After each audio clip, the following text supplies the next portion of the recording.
Salam sejahtera Malaysia, terima kasih kerana menonton video-video dalam channel ini. Sebelum kita mula, jangan lupa untuk tekan tombol subscribe, share, like dan komen. Let's go! Salam sejahtera dan selamat malam. Salam perpaduan kepada semua pendengar. Berita panas malam ini. Ketua Hakim terpulang pada Najib jika mahu file petition pada PBB. Berita penuh. Ketua Hakim Negara Tengku Maimun Tuan Mat berkata, Badan Kehakiman telah melaksanakan tanggungjawab untuk menolak rayuan Najib Razak. Justru, katanya, terpulang kepada Najib jika mahu merujuk Pertubuhan Bangsa-Bangsa Bersatu PBB berhubung kes rasuah SRC International bernilai RM42 juta ringgit. Tengku Maimun berkata bahawa Badan Kehakiman tidak terjejas oleh petisyen Najib kepada Kumpulan Kerja Majlis Hak Asasi Manusia PBB mengenai penahanan arbitari UNWGAD berhubung dakwaan penahanan sewenang-wenangnya. Dia boleh melakukan apa yang dia mahu kerana kami telah melaksanakan tugas dan tanggungjawab kami. Apa sahaja jalan yang dia ingin torokai, itu bukan tanggungjawab kami. Terpulang kepada dia apa yang dia mahu lakukan, kata Tengku Maimun pada sidang media di luar acara pembukaan tahunan Undang-Undang 2023 di Pusat Konvensyen Antarabangsa Putrajaya PICC. Tengku Maimun adalah sebahagian daripada 5 panel Mahkamah Persekutuan yang pada Ogos tahun lepas menolak rayuan Najib untuk membatalkan keputusan bersalah serta hukuman penjara 12 tahun dan denda RM210 juta ringgit yang dikaitkan dengan kes SRC. Dia menjawab pertanyaan media berhubung tindakan Najib memfailkan semula petisyen itu pada 5 Januari. Permohonan Najib untuk menyemak semula keputusan kehakiman ditetapkan untuk dibicarakan di hadapan panel baru Mahkamah Persekutuan di Putrajaya pada 19 Januari. Najib juga mempunyai petisyen yang belum selesai untuk pengampunan diraja. Semasa sidang media pada 5 Januari, Peguam Bela Utama Najib, Muhammad Syafiee Abdullah berkata, mereka memfailkan petisyen untuk mendapatkan UNWGAD untuk meminta Malaysia membebaskan atau membicarakan semula Najib dalam kes SRC. Peguam itu berkata Najib sedang mencari panel badan PBB yang terdiri daripada 5 pakar keadilan antarabangsa untuk memutuskan bahawa keputusan Mahkamah Tertinggi Malaysia menolak rayuannya adalah tidak adil, cacat dan melanggar hak asasi manusia dan perlembagaan persekutuan.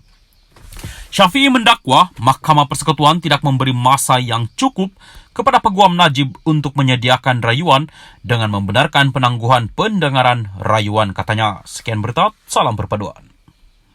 Salam sejahtera dan selamat tengah hari kepada semua pendengar. Berita panas daripada Mahkamah.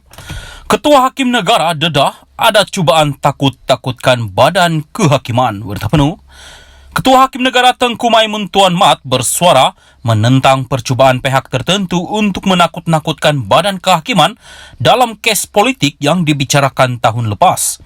Semasa ucapan pada tahun pembukaan tahun Undang-Undang 2023 di Pusat Konvensyen Antarabangsa Putrajaya, dia menggesa para hakim untuk terus membuat keputusan tanpa rasa takut atau pilih kasih. Bagaimanapun, Tengku Maimun tidak mendedahkan siapa pihak yang dimaksudkannya itu. Tahun lalu, cubaan untuk menakut-nakutkan atau sebaliknya memberikan tekanan yang tidak wajar terhadap hakim yang mengetuai kepentingan awam semakin ketara. Percubaan ini adalah penghinaan langsung terhadap kedaulatan undang-undang dan kebebasan kehakiman. Mereka sememangnya patut dikutuk dan sememangnya ramai yang dengan tegasnya bersuara menentang mereka. Adalah tidak wajar bagi sesiapa yang cuba memburukkan imej mahkamah dan mencemarkannya melalui kritikan yang tidak adil, berat sebelah dan seringkali tidak disedari hanya kerana mereka tidak menyukai keputusan tertentu, katanya.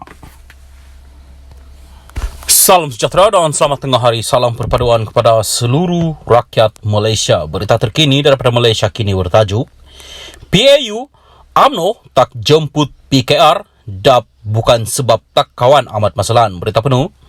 Setiausaha Agung UMNO Ahmad Mazlan memaklumkan parti itu tidak bercadang untuk menjemput wakil daripada PKR dan DAP menghadiri Perhimpunan Agung UMNO PAU yang dijadualkan Rabu depan. Dia berkata pucuk pimpinan parti juga tidak menjemput perwakilan duta asing seperti mana yang dilakukan dalam PAU sebelum ini. Kami buat keputusan bahwa PAU kali ini adalah hanya antara parti-parti Barisan Nasional BN. Kami ingin menyelesaikan perkara-perkara yang berkait dengan keputusan dalaman UMNO dan BN. Oleh itu, bukan hanya parti-parti lain kita tidak jemput, tetapi duta-duta asing pun kita tidak jemput. Tahun sudah kita jemput, tahun ini kita tidak jemput, maka setekat ini itulah keputusan, kecuali berubah sehari dua lagi, katanya. Ahmad berkata demikian ketika diminta mengulas mengenai kemungkinan menjemput wakil PKR dan DAP. Berikutan mereka kini berada dalam kabinet kerajaan perpaduan. Terdahulu dia yang juga timbalan Menteri Keuangan mengadakan taklimat tertutup isu semasa bersama perwakilan UMNO Pahang di Kuantan. Turut hadir Menteri Besar Pahang Wan Rosdi Wan Ismail. Dia menambah keputusan sehingga ketika ini ialah hanya wakil daripada parti komponen BN selain perwakilan UMNO sedia ada sahaja dijemput menghadiri PAU kali ini. Ini bukan bermakna kita tak kawan. Jangan nanti tulis retak menanti belah, jangan memandai-mandai. Seperti mana yang saya sebut tadi, kita nak menumpukan isu-isu dalaman parti, muhasabah dan sebagainya. Itu sebab pada pandangan kami, pada saat dan ketika ini kita belum membuka Perhimpunan Agung UMNO kepada wakil daripada parti yang lain, katanya. Sementara itu, ketika ditanya mengenai kabar angin berkaitan langkah London yang sedang diperkatakan sejak beberapa minggu lalu, Ahmad berkata dia tidak mengetahui setakat mana kebenaran mengenai perkara terbabit. Saya tidak tahu setakat mana benar atau tidak langkah London ini, sebab ramai orang bercuti di London, lepas tu dia orang tiba-tiba duduk bersama. Tak semestinya perkara itu ada langkah-langkah tertentu. Langkah London ini spekulasi. Saya tidak ada rekod bahwa ada pihak-pihak tertentu yang betul membuat mesyuarat, sebab kalau mereka nak mesyuarat, mereka boleh mesyuarat di mana-mana, apa hal jauh sangat. Jadi kebetulan cuti, saya rasa tak boleh berjumpa minum kopi. Jadi jangan risau, sengatlah bab-bab begitu, katanya. Mengulas mengenai pergolakan politik di Sabah pula, dia berkata perkara itu akan diuruskan kemudian kerana situasi yang berlaku di negeri berkenaan sentiasa berubah hampir setiap jam. Sabah ini kita tunggu dan lihat, perubahannya itu setiap jam berlaku. Jadi kita tunggu dan lihat apa perkembangan seterusnya, katanya. Sekian berita, salam perpaduan.